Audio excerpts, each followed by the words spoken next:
Mr. Speaker, CSIS warned the Liberal government all the way back in 2015 that returning ISIS fighters were a continuing and real threat to Canada.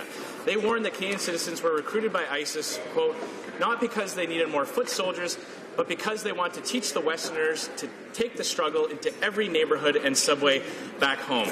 So ISIS specifically trained Canadian fighters to come back here and terrorize our community, and the Liberals knew about it for over 2 years. So why is the Prime Minister so focused on reintegration services and not putting these people in jail? The Honourable Prime Minister. Mr. Speaker, this government, like all governments, takes extremely seriously the safety of Canadians, and that's why everything we do is focused on keeping Canadians safe. And we know that a society that is safe is one in which we are using a broad range of tools to keep Canadians safe. Yes, we have enforcement, surveillance, and national security tools that we use to a significant degree, but we also have methods of de-emphasizing or de-programming people who want to harm our society, and that's the things we have to move. The Honourable Leader of the Opposition. Order. Mr. Speaker, it's this Prime Minister that's de-emphasizing Canadian security, and Canadians are tired of it. Conservatives who amended the criminal code to make it an offence to leave Canada to fight for ISIS. It was Conservatives who were focused on giving our law enforcement new tools to prosecute ISIS fighters. This Prime Minister is using a broad spectrum that includes poetry and podcasts and all kinds of counselling and group hug sessions, Mr. Speaker. When will the Prime Minister take the security of Canadians seriously and look for ways to put these ISIS fighters in jail? Right, Honourable Prime Minister. Mr. Speaker, the Conservative Party learnt nothing from the last election and the lessons Canadians taught them.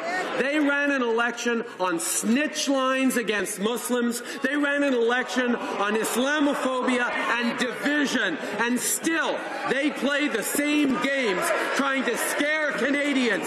The fact is, we always focus on the security of Canadians, and we always will. And they play politics of fear, and Canadians reject that.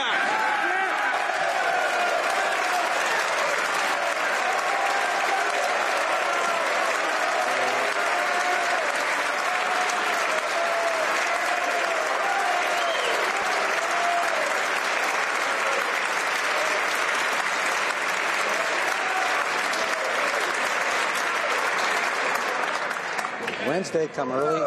The Honourable Leader of the Opposition. Order. Order. Mr. Speaker, nobody voted in the last election to elect a government that would be so focused on the rights of ISIS terrorists, people who watch soldiers burn alive in cages, sell women and girls into slavery. When people like that come home, they don't need to spend time writing haikus. They need to spend time in jail. When will the Prime Minister take that seriously?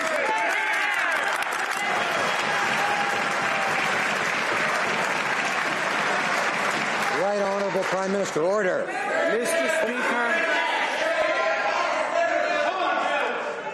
Order. The Honourable Member for St. Albert, Edmonton, and others on his side will come to order. Order. When it comes to the same level or anywhere near it, I'll say so. The Honourable Leader of the Opposition, the Prime Minister. Speaker, we can see that Stephen Harper's Conservative Party is alive and well. They are doubling down on the same approaches they had in the last election, the same approaches that Canadians rejected. I wish them luck.